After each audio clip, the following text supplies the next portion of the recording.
running fans, jumping fans, throwing fans, all around athletics fans. Welcome to Talking in Ovals. How's everybody doing out there on this Monday, July 8th, 2024?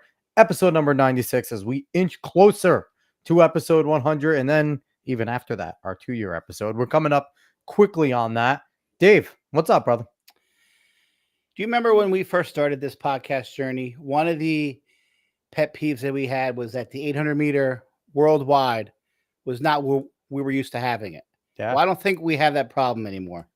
Can you imagine running 142 and not getting top 3 in a meet? Could you imagine having 3 guys knocking on the world record door in one race? We now have four of the top 9 times ever have been run in the last 3 weeks. But also, kudos to Wilson Kipketer for still being number 2 after such a great race. I mean, it's fantastic. So that was awesome. Oh, so I wanted I saw something quickly while I was looking at X, and people are taking who's the not Kirsten Warholm, who's Van Niekerk? I can't say his name. Van Niekerk. People were saying that they would take Van Niekerk in a 600 over David Rudisha. That's insane. All right, just want to get that out there. I want to make sure that we were on board here. That is just. I would take nobody over Rudisha in anything over 500 meters. I probably would agree with that because I think he's just incredibly fast, and he could probably drop a fast 4 for it. But not even he's a 44-second 400 guy, no problem. I think you run a 140 in the 800, you're dropping a fast 4. Yeah, absolutely. But let's get into the fun stuff. Yeah. Man. So if you like what you hear today, like, share, follow, subscribe, 5 stars. Go find us on Talking in Ovals. Just go search that. We're the only ones around. We need to get our logo little thing trademarked. We need to make sure that no one else can steal that because we're established now, man. 96 episodes. This is awesome. So before we get into our guests and things like that, still have to give a shout out our buddy Adam Nalvin. Adam, if this is old, let me know because I don't know if early registration is still going on. But according to this show, it is, damn it. So early registration going on, 3rd annual River Rock and Run 5K. It's Saturday, November 16th. New 5K course. You could do solo. You could do teams of 1.5 miles each with a baton handoff, which is pretty cool. You don't hand off batons in 5Ks very often or run with the baton. Best, really good post-race food, get some beer, and 100% of the proceeds go to Monmouth and Ocean County food banks right in time for Thanksgiving to help families that need. So not only are you running a 5K, you're going to do a fun one, good food, good drinks, good cause. So definitely go out there and go do that. And last week's show, we had a really fun one. Yes. We talked to Chris Marco, an alumni of your alma mater high school, Toms River South, and it was just lots of fun. And he also went to Notre Dame, which kind of ties into this week. Ties in today. Yes, it certainly does. But, we had a great time. You guys got to walk down memory road, talk about a lot of things from your generation to his in terms of South and talking about coaches and stuff. So it was a great time. Lots of fun just talking to him. He's an incredibly accomplished person and going to be is a fantastic coach. Oh, yeah. Will be a legendary one at some point. So go back, listen to that episode. But this week, we're going to bring him in before I have one PR. But we are going to bring him in. He is our guest for this week, and we're excited because he is a huge guest for us. And we've had big guests, and I'm freaking stoked about this one. But he is Drew Griffith. He is a outgoing Butler High School alum in Pennsylvania, and he is an incoming freshman at Notre Dame, a brand new Fighting Irish. What is going on, man? Nothing much. I'm excited to be on the podcast. We're pumped to have you on. Again, thank you to Phil Grove. Phil Grove is the man, the myth, the legend for connecting us. He's gotten us some fantastic people to come and jump on the show, and we're forever grateful to him. And, he's just a good guy all around. But I want to jump in and, something that you might not know that we like to shout out PRs. Whenever people send them to us, PRs, PBs, whatever you want to call them. So when you're eventually at Notre Dame, just kicking the ever-loving hell out of the 15 and whatever you run, we want to get those PRs so we could give them shout-outs. We want to keep that connection. But we have a former guest of the show and a Masters runner, Kirk Berridge. He got 2 PRs in one meet over at Dallas recently. He dropped his 100 from 13.69 last season to 12.77 this season. Wow. So, dropping it down there. And then his 200 dropped down from a 27.63 to a 26.13. So congrats to Kirk. Awesome job. Trackstar.me. Go check it out. That is, YouTube, social media for track people. Go put your videos up there, your PRs. It is an absolute blast to go on there. But Drew, we want to get into you. Yes. This show is all about you. And if anyone who's a running fan that's here, especially a distance fan, they know who you are, but they might not know fully about you, right? So we're going to ask you the same question we ask every single guest that has basically been on the show. What was the spark for you that it clicked all of a sudden that you were going to be a runner, that this is the thing that you wanted to do? Because we all had that moment where it was like, maybe we want to do this there, and it's like, I'm really good at running. I think I'm just going to stick with that. So what was that time for you? What was that spark? Yeah, so it was probably freshman year track season. I wasn't the best runner. I was still a pretty big swimmer, so I feel like that was like a huge part of my life still. But still went out for the track team, and one day we had a weekend workout. It was on a Saturday, and I got there, and there was only 2 other kids there, and the one kid was like the fastest kid on our team at the time, and it was mile repeats, so I was running like, I don't know, like 5:30s or something, and then this kid on my team was running like 4:20, like after 4:20 on the windiest day. It's like super cold, no one's showing up, and honestly, like I feel like that was kind of like a spark, like just seeing like wow, this kid's pretty crazy, and like I kind of want to like live up to that one day. So I feel like that was like the one day that I truly like realized I wanted to like keep running, and then after that I just started working hard that track season, and I got my like 2-mile PR down to like 10:18. So after that, summer training, and yeah, I'm here today. I think that's kind of awesome too. Like, you might not look at it, but a freshman walking in and just doing, summer training, just running mile repeats at 5:30, like that doesn't happen with a freshman. That's not like, obviously you run before, but 5:30 for a freshman walking in summer training is badass. Like, that's solid. We're not talking to your average runner here. No, that is very true. We are not talking to our average runner, but like that's a cool spark too. It's like seeing, and that's a little different than what we heard, right? You're like seeing what you can be, and your kid running 4:20 is no slouch at all, talented runner. So it's like you see that, and it's like I want to be that, and that's a pretty dope spark. Just having that drive. Has that always been you? Have you been a competitive person where like you see where someone can be and you want to get there? Yeah, definitely. Even like not even just running, it's just like everything I've ever done, I feel like I'm just trying to like be as competitive as possible. So was that freshman year, your last year doing swimming? Was it all winter track from? So I still did swimming my sophomore year, but that was when I kind of realized like this is not going to work out. Like I can't balance running and swimming. Like I would go to practice after school and then get home and be running like 6 miles in the like it was super dark out, and it's like 7 o'clock, and I'm like, I just got to get some sleep. And then on top of that, school. So it was definitely like that part was tough. Yeah, absolutely. I can only, we've all been there with all the athletics and stuff, and it's like, but we do have that moment. I actually never had that moment. Dave laments me for that, but we all have that moment where it's like, you gotta learn to sacrifice, and and it's tough, right? Because you obviously love swimming, and it was something you enjoyed being in the pool, but there's 2 different types of shape, right? And I've seen it a lot just from coaching. Dave, you've probably seen it from coaching, where there's a lot of swimmers that they might be endurance swimmers. They might be like 800 guys and stuff like that, but it's like, it's a different type of shape, right? To be a good runner and a good swimmer. One is more full body.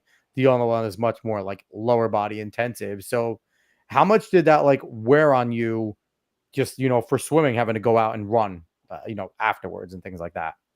Yeah, it was super tough. Just like the whole body was tired. I mean, especially the legs. And I think I even got like a little bit of an injury that season just because I was trying to stretch myself too thin. So, I mean, I definitely encourage like trying to do 2 sports at once, but whenever it's like back to back like that, it's pretty tough. Oh, absolutely. So now what we want to do, now that we got your spark, I want you to give us some of your favorite memories from your career. Starting out, like, when you started running, right? Like, it doesn't have to be like high school. Like, did you run in middle school and things like that? Yeah, I ran, so like 7th grade, I ran both cross country and track, and then 8th grade I ran cross country, but it was a little bit of a rough season with some injuries, and then track was COVID for 8th grade. So that sucks. Oh man. Yeah. I always forget that, like, when we talk to the high schoolers and stuff, like, you guys lived through COVID, and being an adult, like, we just kind of tough through it. But like, so what was Yes. that like for you mentally? Like, as you were eighth grader, you're a big dog as an eighth grader. Like, there's expectations there. You were probably like looking forward to so many things that you wanted to accomplish because like that's the pinnacle of middle school. Like you're the king of the crop in middle school. So what was that like dealing with the fact that you weren't going to be able to like fulfill the things that you wanted to fulfill? Yeah, it was definitely really tough just because like I don't know, You're like 13, I said, 12 years old. yeah, I mean I had a rough like eighth grade cross country year, so I was like looking forward to track and being like let's get after this, let's see what I can do, maybe redeem myself a little, but then kind of got shut down, and then really once you're like just sitting at home and just playing video games, it's really tough to get some motivation to go out and run. So like it's definitely rough. Yeah. I could absolutely only imagine just how absolutely rough that would be on you, just like mentally and physically too. Like, yeah, video games. So it's actually crazy, like where you've Yeah. come, right? And we're your whole generation. Like, you guys are running so damn fast. And I absolutely It's forget crazy. that you guys basically took almost 2 seasons off, more than that, almost Yeah. 2 years off. Like, so you're getting in there, you're a freshman. How much did you lean? Like you said, there were two other kids there, and that makes sense, right? Everyone was probably still scared to hell about catching COVID and things like that. What was that like? Did you have to rely a lot on your seniors, on your juniors to kind of get you guys going that freshman year, kind of leaning out of COVID and things like that? Yeah, definitely. Like that junior class my freshman year, and then like they were seniors my sophomore year. But that class was just so stacked, and they I mean I think we had like numerous D1 commits for track and field. So it was just like they were like our leaders, and it was pretty important for us to just like see what they could do on the track and see their success to kind of get us like going again. Because it's like really nobody has any motivation to do like anything. You're coming off of just laying in bed all day. So yeah, it was definitely super important. Yeah, I find that to Right. be absolutely It's yeah. crazy. So at what point did you start to realize that you were not only good for the state of Pennsylvania, but you were good on that national level? Like, when was the moment where you realized that your running was taking a step up? Probably junior year cross country. Whenever I raced at like the national, or not even the national meet, but just like the regional meet, I ended up winning that race, and that was when I was just like wow, like this is the entire Northeast, and I just ran pretty well against everyone. So I think that was like really the moment I realized that I could be kind of like a threat at those national meets. I mean, that's got to be like a crazy realization, right? Because like I remember just like even when I was in high school in the Stone Ages, we were able to like sit there and still track like something's going on, and you saw your crazy national phenoms, and it was like, oh, sweet, I'm just here doing my thing, and I'm gonna enjoy them, and maybe one day I'll blossom in college and I'll get good and maybe compete, right? That would be nice. But like, what was it like, kind of sitting there and looking around and like, wait, I'm that kid, like I'm that kid that people are like looking at on social media, and people are watching like, oh, that's me on Flow Track. Holy shit. Like, what was that? What were those like? Did you ever have like any pinch me moments when like you're kind of looking at yourself racing or yourself like doing like your 1K repeats and stuff like that? Like, that's a legendary workout Right. now that like people will refer to and stuff. Like, what has that been like? Yeah, I mean, it's very surreal. I just like, I'm someone who just like tries to take it all in. So, just like not take everything for granted and realize like how like talented I really am. And, it's truly been a blessing. So, yeah, I mean, it's been pretty cool. Do you have any siblings? I have an older sister. Yeah. Does she humble you consistently and is like, you kind of sucks, don't get full of yourself? Because I know for a fact, if I was as good as you, I don't know if Christina, I don't know if you're listening, and David, you might be, but they would both sit there and be like, hey, you still suck, stop. Like, just to like keep me from getting my head too big. Yeah, I mean, there's definitely those moments, but, she's been just like super supportive. That's So, awesome. yeah, it's been awesome to have her as an older sister. So I'm trying to put myself in the mind frame of being a high school junior. And what was it like having the expectations and the self belief that breaking 4 minutes was a definite possibility coming into your senior? Because you got close last year. So at what point did you realize like this is really something that I can do? Because I'm trying to put myself back in my high school mind frame, or I mean at any mind frame in my life, and what that must be like that is a actual goal that can come true, and at such a young age. Like what was that whole process and that realization like? And then that pressure of having to actually do that and show up and compete and make it happen.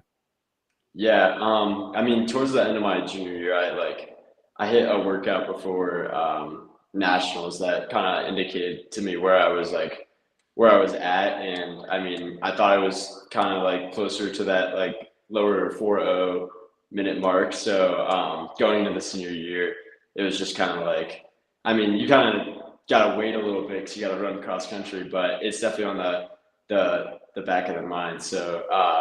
But yeah, I mean, it was just a bunch of strength training, and then going into like indoor when I ran 4:02. That was when the real realization was like, wow, like I'm really close to this, like some better conditions and maybe like just like a bit different race strategy, and it's definitely possible. So, it's crazy to think that once you get that close, like 402 had to like kind of like felt great because you're there, but kind of hurt because it's like, man, I'm right there, right?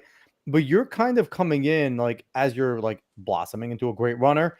You're kind of blessed to be in a great time in Pennsylvania running because you didn't have to go to national meets to get national caliber races, right? Like there is a good handful of guys, like obviously you're sub four now. There's a good handful of guys 405 and below. So you had guys to compete with all the time as you were getting closer at state level.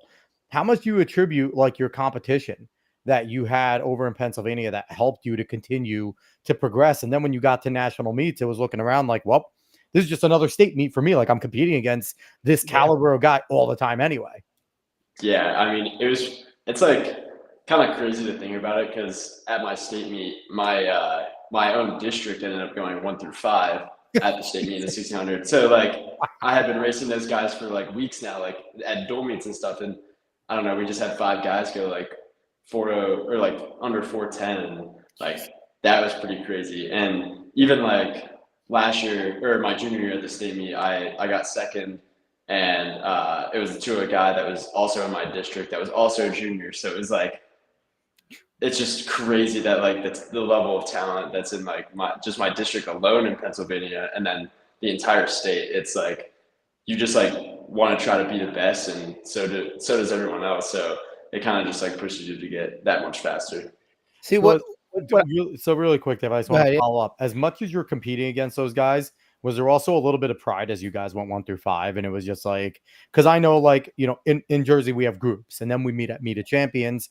Like, there's certainly a little bit of pride if, like, you're there with someone from your group and you guys do something great because it's like, you want to show that, like, and there's, it's the size of schools that we split ourselves up to. So it's like, it's kind of cool when, like, you can get on there with your group. Was there a pride for you guys? As like you said, you've been competing now for years against each other, right? Like, Mhm. and now there's 5 of you that are there at the pinnacle. Like, was that just pretty cool to be able to do that as a group? And kind of, was that like a fun feeling there for you 5? Yeah, definitely. I mean, obviously, once we step on the line, it's very competitive and we want Yeah, to win. But absolutely. like kind of like you said, like all 5 of us are pretty good friends, and like even afterwards, we got a picture together, and it's just like super awesome to be able to represent just like our district and where we come from. So yeah, it's definitely like everyone was just like super excited, and yeah, it's awesome. See what I think is cool is back in even like 10 years ago, 15 years ago, if you had a kid in high school of your caliber, you would have had to run so many pro meets just to have the chance to get under 4. I That's think true. it's cool now that you can do these all running against other high school kids. Like we've come so far in the evolution of just high school times that you're getting kids break 4 minutes every year. So it's cool that we can now do these things within kids in high school running against other high school kids. How do you feel that that's changed over the years? And do you think it's cool that you can run against other kids in high school and you don't have to go and run against pros?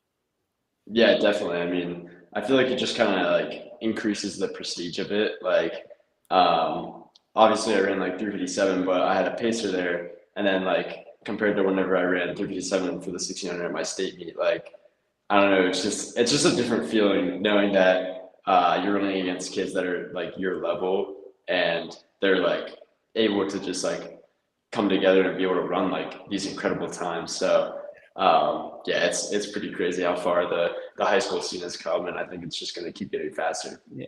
Now, what I find crazy is, I mean, and rightfully so, you get so much recognition for going sub-4 in high school, and you absolutely should. But I feel like your 8:31 just goes Oh my God. unnoticed. And I your mean, and your 8:34 indoor that you broke Cheserik's record by almost I 5 mean- seconds. And I remember watching that race. It wasn't close from the gun. Like, what type of confidence were you feeling in that race where you just gapped and went and you're like, I know no one's gonna go out and run 4:15 with me, so I'm just gonna go do it. Like, what the like I think your 8:31 is impressive. Number 2 all time is incredible. But man, that 8:34 indoor was freaking sweet to watch. So yeah. what were those 2 races like where like I gotta go do it? Like what like the 2 mile to me is almost more impressive. I than think the it's more sub-4 in a impressive lot of ways. than sub-4. Yeah. Crazy. Yeah, I honestly have to agree with you there. Like, I don't know, there's something about the 2 mile that like just like fits me like a lot better than the mile. And Breaking obviously, Cheserik's record indoor is insane because who thought that Cheserik he dipped under 840 and everyone's like, well, that's incredible. No one's gonna do that. And here you come, was it 6 years later? And it's like, all right, screw you, Cheserik. Really lower in this. Like that was King awesome. Ches. Yeah. yeah, that was a pretty crazy race. I can't lie. Like, I don't know, just going into it, I was just like telling myself that I could do it, and like I kind of had my eyes set on some of those numbers just because I run 8:38 on like a 320 meter track earlier in the season. So like I was like, all right, can definitely do this with the right conditions and just a little bit more of like a championship meet taper. So yeah, that one was just like kind of like a really mentally tough race because it was like obviously I'm going out there and trying to do it alone. So like just had to like go out there and be prepared to hurt, and that was a pretty cool race. So how much did you use the racing lights? How much did they help you? Racing lights. They definitely helped because it was like, I mean, they were right there, but like as soon as I had like a pacer for the first 4 laps or first 8 laps, I guess, because it's indoors. But as soon as he stepped off, I tried to gap him because I just like felt like I was racing the lights, and I had a gap on the lights, and then with like I think 400 left, I saw them creep up again. I could see them out of the corner of my eye. So those lights are fast. Yeah, it was like I was trying to outkick them. So that's awesome. Yeah, it definitely helped. Of course it did. I mean, so I feel like that the 2 mile had to be more difficult in a lot of ways because there's a lot of people going after sub-4 at high school right now. Like that is a mark. You have a lot of kids running, damn near 4 flat. So I feel like you're going to get a lot more game kids to just like sit there and be like, all right, let's go do this. Let's go, try and run sub-4. What you're trying to do in the 2 mile, I don't think people want to do that. Like, it's not even that they can't. It's they're looking at it going, that's a whole extra mile. I have to do that to myself. Like, so I'm good. What in your mindset makes you want to like go out there and do that? Like, because like I said, to me, that's a freaking awesome feat that you're walking away with 2 of the fastest times, the indoor record and the number 2 all time. Like that's really sweet. Yeah, I mean, I don't even know how to describe that race. Like the 8:31 was pretty sweet. Like I don't know, I kind of like thought about maybe trying to break 8:30 after that 8:34 indoors, but then wasn't sure if like after I had been running the mile a lot, I was like, I don't know if my training is more suited for the mile right now or 2 mile or where I'm at physically. So going into that race, I kind of just like was like, all right, I'm just going to go for the win and try to be as competitive as possible. And then that kind of mindset ended up leading me to running 8:31 just because I was trying to run away from the field as fast as possible. And you certainly did. You certainly did get away from that one. So, we're kind of touching on to your season. We kind of went through the memories. Are there any other memories? I think we kind of touched on a few of them, but are there any other memories from your career, pre this amazing season that you want to talk about? Things like, whether team wise or individual you did pre this that you want to talk about that comes to mind that's special to you? Yeah, I mean, probably honestly might be still like a top 3 memory for me was sophomore year cross country state meet. I wasn't really like in the running to be even like top 5, top 10. I wasn't really talked about that much. I had done well at my district meet, but kind of went under the radar and wasn't really seen as like a threat. And then slowly I started off in like 25th after the mile, and then worked my way up into the top pack, and then I ended up finishing second. So, and it was behind my teammate at the time. So it was like going 1-2 at the state meet, and I'm like coming down the straightaway, and it's like I can hear people on the sides like, oh my gosh, like Butler has 1-2 right now at the state meet. And that was probably just like one of the best feelings, even to this day.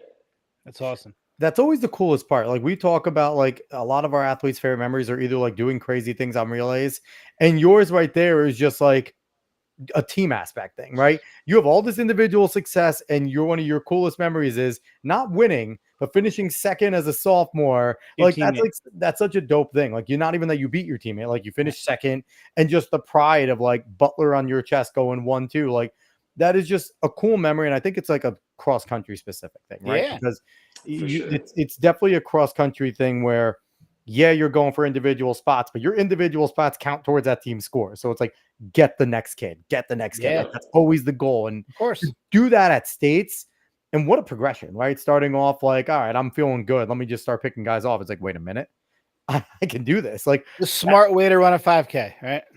Yep. Doesn't always happen. So I want to transition some. I want to talk, as we mentioned, you are going to Notre Dame, Fighting Irish. What was that whole process like, the recruiting process? You can name other schools if you want. You certainly don't have to. That's completely up to you. But what was that process like, and what made you decide that Notre Dame was the right fit for you and for your skills? Yeah, I mean, it was definitely just a lot of like trying to bond with every single coach that I talked to. And kind of going into my junior year, I like kind of wrote down a list of my like top schools, and my top choices were Notre Dame, Stanford, and Wake Forest. So it turned out that my final 3 were also the same schools. So it was kind of just like awesome. Like trying to figure out which coach would suit me best, and also more importantly, like the team aspect, and trying to find guys that I really mesh with. Because at the end of the day, it's like you want to be with guys who are gonna like you're excited to run with every single day, and you're excited to race beside. So yeah, that was definitely super important. But then also I was looking at just like the best academic school like that I could get with also the athletics. So like obviously Notre Dame and Stanford, great academic schools, but also super good athletically. So that was probably the most important thing. But it really just came down to like taking those official visits and figuring out like the travel and the campus and how well I fit at each school. Shout out to Coach Ricardo Santos over at Stanford, former guest. So, obviously you chose a great school for you because, like you said, athletically, academically, you can't go wrong between, kind of Stanford and Notre Dame. They're both high quality in both. So outside of just like the choices themselves, what were you looking for in schools? You said you were looking for high academics and like mesh, but were there like anything like super specific that kind of like broke the strong camel's back, and like location or anything, or and kind of like, because I feel like every time we get like our high schoolers to come and give these types of things, it will help future prospective high schoolers, right? To kind of narrow down what we should be looking for. Yeah. So, I mean, obviously I live in like Pittsburgh, or like a little north of Pittsburgh, Pennsylvania. So basically to go out to Ohio. Stanford, really close to Ohio. But like, I mean, because of that, I'm only 5 hours away from Notre Dame. So like, I mean, I could literally drive home for a weekend and stay home if I had to, if I got sick or something like that, and drive back and be there for classes. But whenever you look at Stanford, it's like, you're a 5 hour plane ride away. Like that's not an easy trip. And just like coming home for break and seeing family and stuff, that was definitely like a decision maker, I guess. And that was probably one of the more like the biggest like factors in it. Yeah. And we've heard from almost every high school guest that we've had that it's come down to exactly what you said, how they felt they got along with the current team members, incoming freshmen, and the big thing was the coach. And a lot of them said it's harder now because there's so much turnover that you just hope that the coach that you're Yeah. going to is still there in a couple years. And also, your parents won't like to hear this, but don't come home a lot. Stay there as much as you can. No, and you know what? Not even that with your parents, but it's like more for just like be there, be on campus, be with I your don't think teammates, he's going to be able to come home much with his. Yeah. I agree. He's not. running He's not schedule. gonna. So you're coming in as a absolutely high profile recruit, arguably like one of the highest profile in all the country, right? What has it been like talking to coach, talking to your teammates, and what are the expectations? Because now you're gearing in from running a 2 mile. You got to get ready for AK 10Ks, right? Like, so what is that conversation like with your coaches? What is, obviously without giving away any major training plans, but what has it kind of been like knowing that, realistically, there's going to be high expectations coming in for you right away in XC, right? So what has it been like talking to your coaches, talking to your senior leaders, your junior leaders, and things like that, and trying to like manage expectations and get you to where obviously Notre Dame wants you to be, but where a lot of us running fans are hoping that you could be, right? Yeah, I mean, I kind of thought that like whenever I got recruited, like, I'm probably gonna redshirt my freshman year. But I mean, after this season, it's been like uh, I've been talking to coach a lot, and it seems like I'm probably gonna run as long as everything goes according to plan. And I mean, I'm definitely super excited about that because I would hate to miss a cross country season just because I don't know, I love it so much, and I love to just get out there and compete. So I feel like that's the most important thing is just trying to be as competitive as possible for the team, and whether it's at like an ACC meet or regionals, it's just about like picking off guys and trying to get as high of a place as possible. Because I mean, I'm definitely really looking forward to that aspect of it because I feel like high school cross country is kind of like, especially the national meets, tailored more to like individual performances. But NCAA cross country is just like mostly about the team, and that's all that really matters. So I'm really looking forward to that like kind of aspect of it.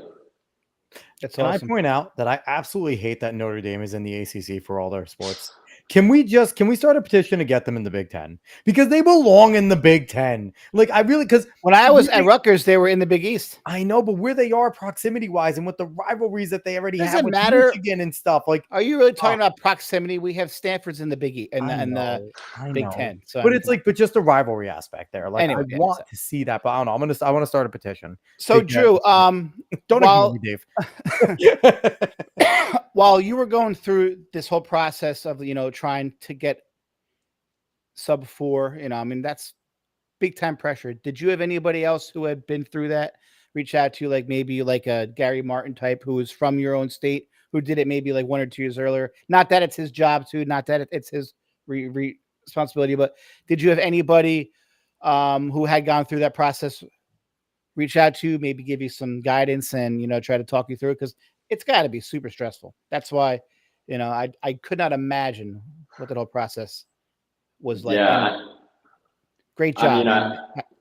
yeah, thank you. I mean, really, like, I feel like my biggest mentor throughout like my entire high school career has been like my old teammate CJ Singleton, the one that I finished behind, and he's at Notre Dame currently. So he had run 4:02, I think, in indoor season his senior year, and then came outdoors. He wasn't able to get the job done, and he kind of like talked me through it, and it was kind of just like a matter of believing in myself and knowing that I could actually get it done, and just kind of maintaining that like mental strength throughout the entire season. But I feel like most importantly, he just told me to enjoy the high school season because you only live it once, and I mean, college is fun, but it's definitely different from high school. So the way I looked at the track season and trying to break forward was just enjoy the opportunities that you have, because I mean, you're not going to get to run at like a Hoka Festival of Miles ever again. It's just like that atmosphere is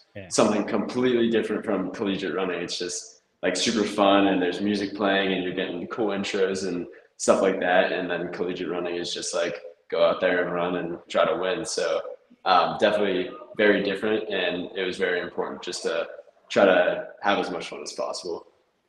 And now we know the truth of why he chose Notre Dame, because CJ's there. But you'll also have like the fun aspect of hanging it over CJ's head whenever you No, guys like joke yo, around. yeah, but I mean, Like, hey, what- guess what? first of all, I did I- it. how amazing is it that That's really cool. two teammates, one runs 402, one runs a 357, the same high school, and now you guys are going same college? That's a storybook story, man. That is awesome. Yeah, it's pretty crazy. Was he a big decision for why you went there? Just kind of the comfort of being there with CJ, or was he just an added bonus?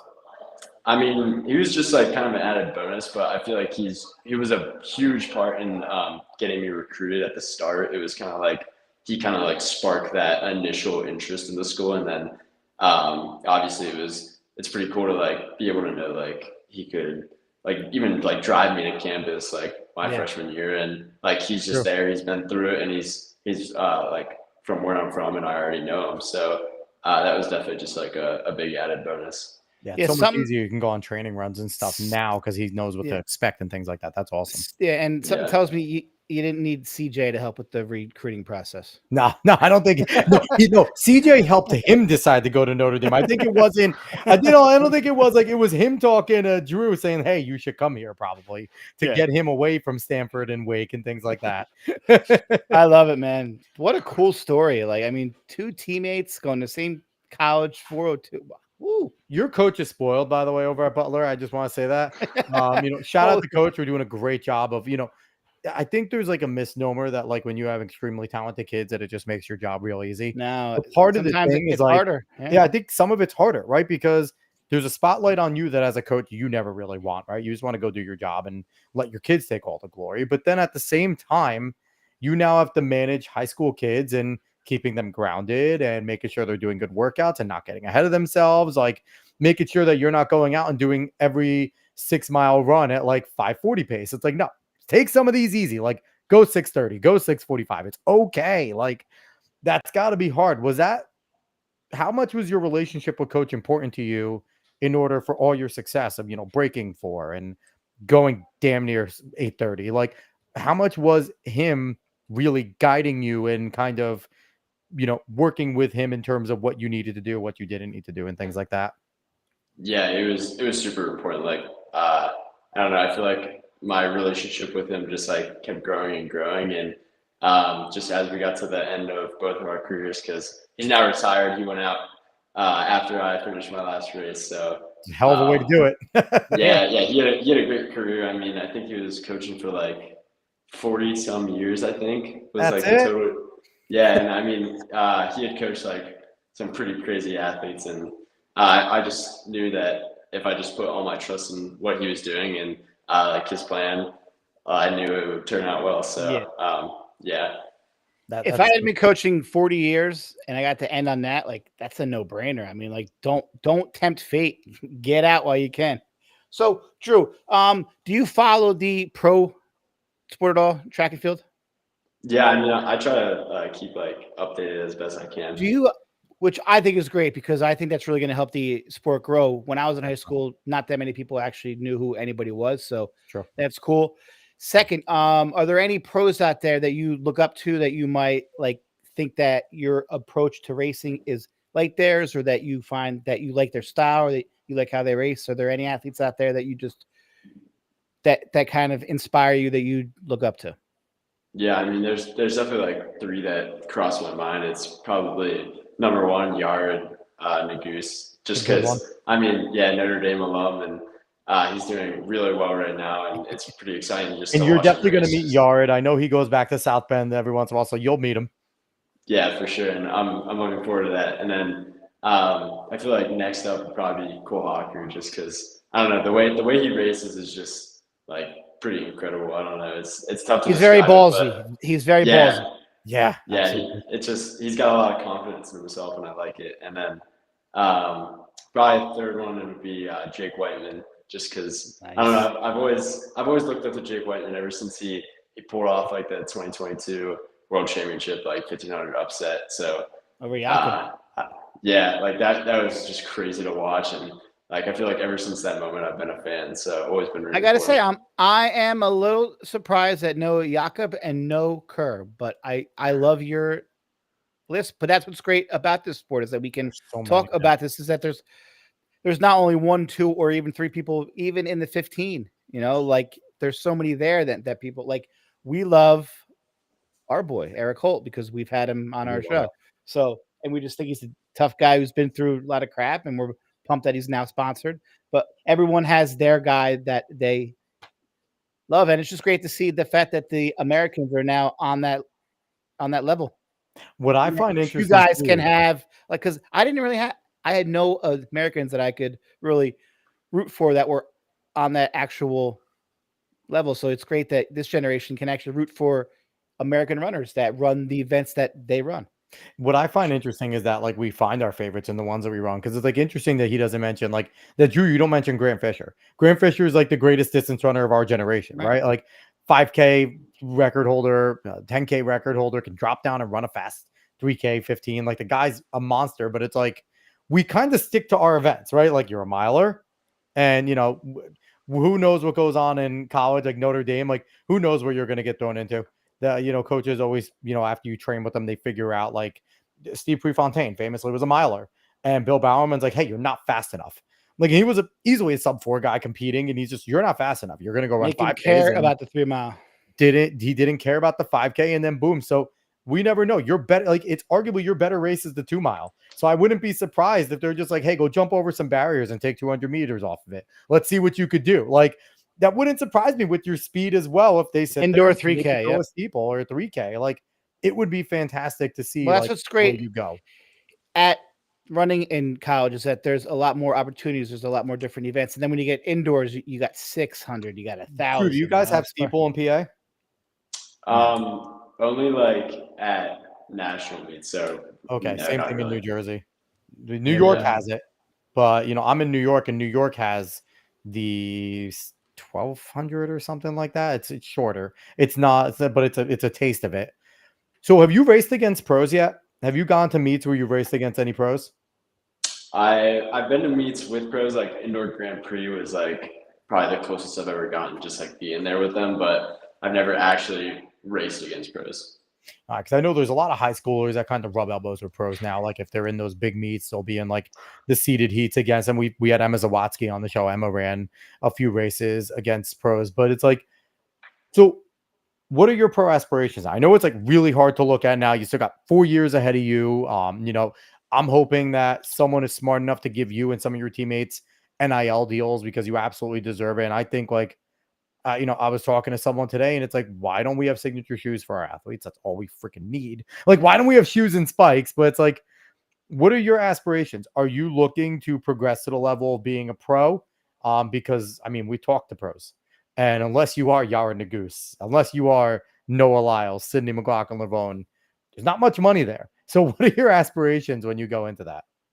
Yeah, I mean, I definitely want to just like test my luck with going pro. I mean, I truly just like love the sport and love the grind of it, I guess. So, yeah, definitely thinking about going pro one day, and even maybe trying to test out the roads one day. Maybe go up to a marathon and see what kind of things there are there. So, we'll see. But I mean, that's a long way down the road, like you said. So.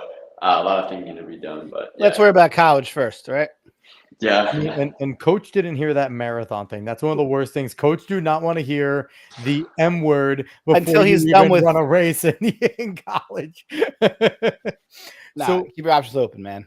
So outside of that, so what are your expectations coming into your freshman year? Are you after you had like such a huge year, a lot of national like press and things like that, obviously talking to like Flow Track, Sidious Mag, all that type of stuff. Like, what are your expectations now coming in as a freshman? Are you looking to just grind it out and kind of figure out college? Because like there is a huge difference where everyone you meet, especially at Notre Dame and the level you're going to be at, there's national champions. There's absolute state champions. Everyone there was a champion in some way, somewhere, and they're all now grown ass men.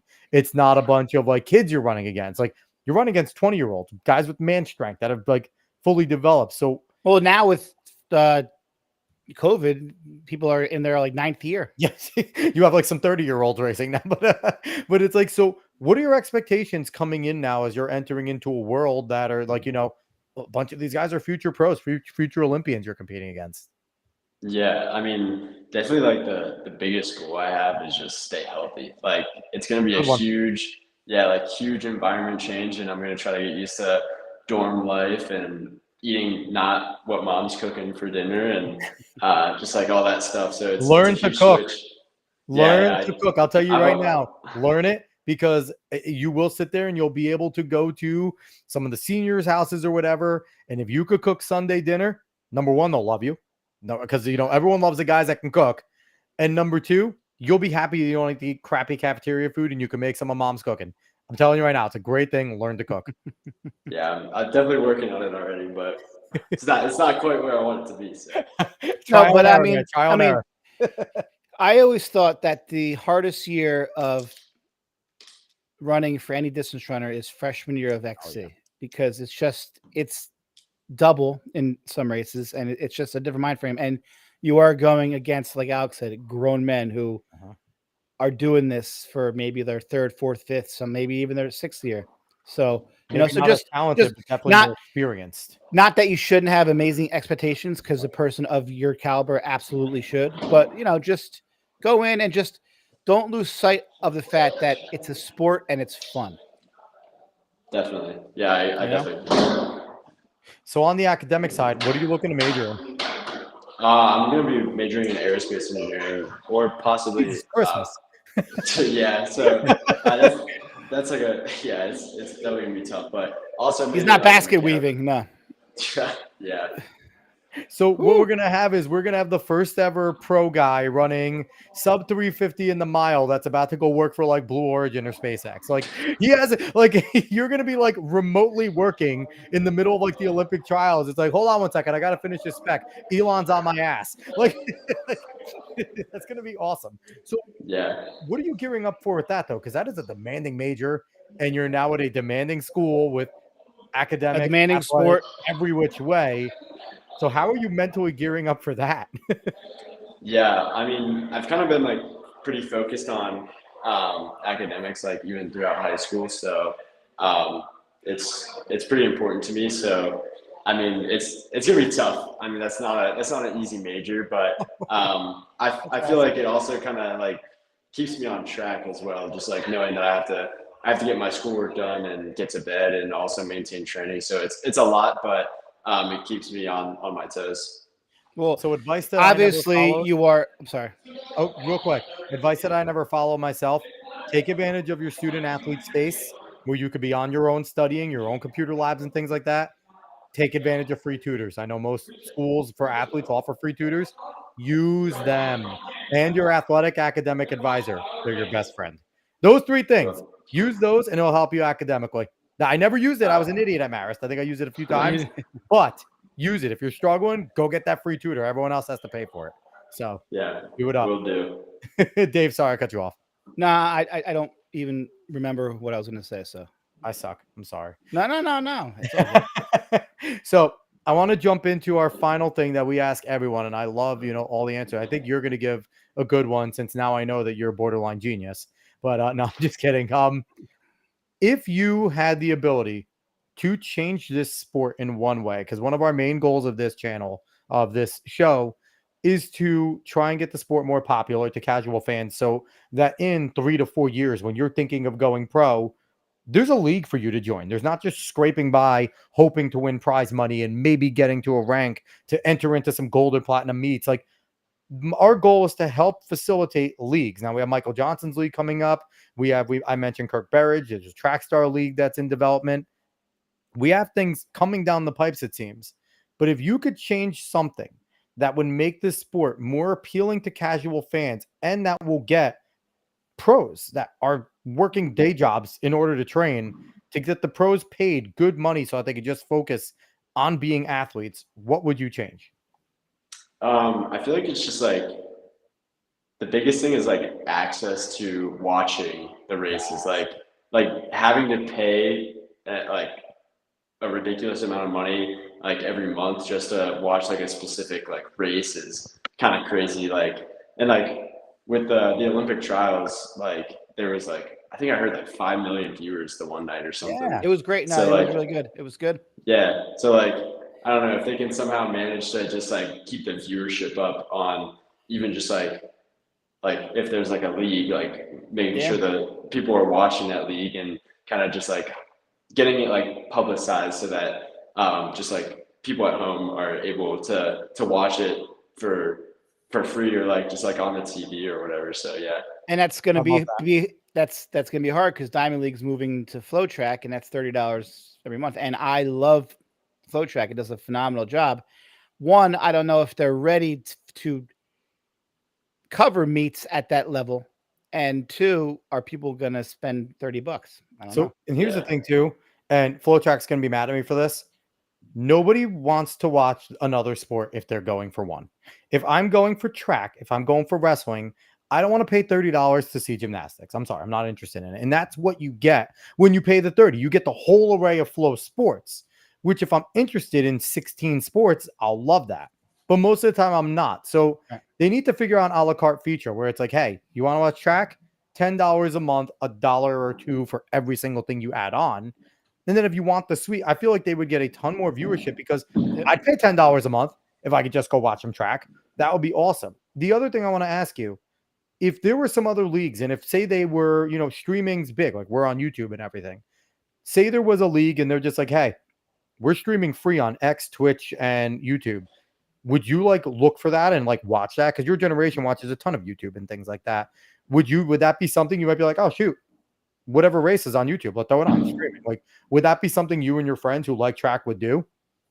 Yeah, definitely. I mean, I'm always like, I know a lot of people who are just trying to like watch some more track and field. So if it's on like something as accessible as my phone, like I can just pull it up on YouTube. Like, I mean, like you said, that's definitely the main one. So if you could just pull it up on YouTube, like definitely people would be watching it a lot. Well, I mean, if you look at the New Balance meet for indoor and outdoors, that was all on YouTube on its own channel, and it did phenomenal.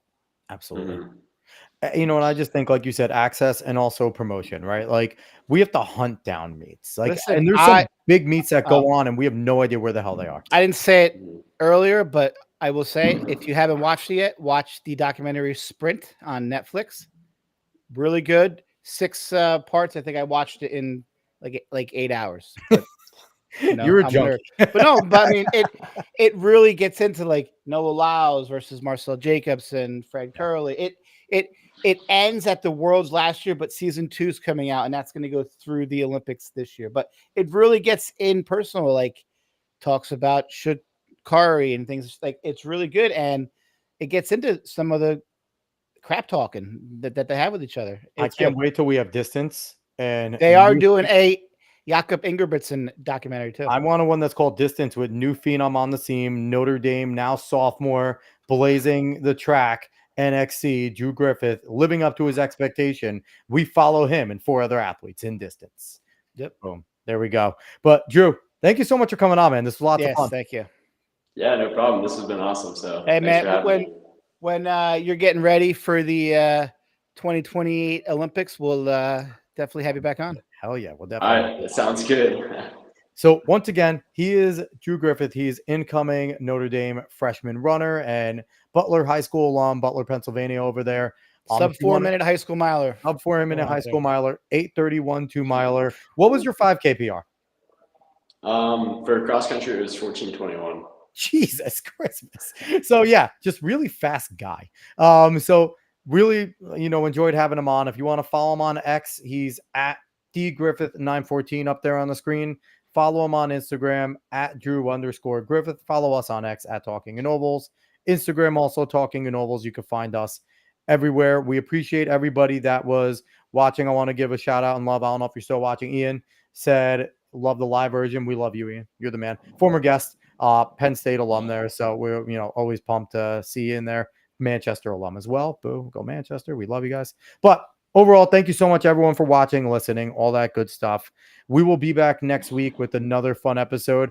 It's going to be tough to top this one because we've talked to gold medalists we've talked to, but it's always fun talking to people currently doing it in the now at the top of the game. And now that whose future is not even written yet. God, hey, listen, when you're a millionaire and we're still making nothing, just getting free guests and things like that, we expect no charge access to you because we had you on a show once. I don't know why I demand that, but once again, we appreciate everyone. Don't agree to anything. Don't agree to anything in writing. Have your lawyer talk.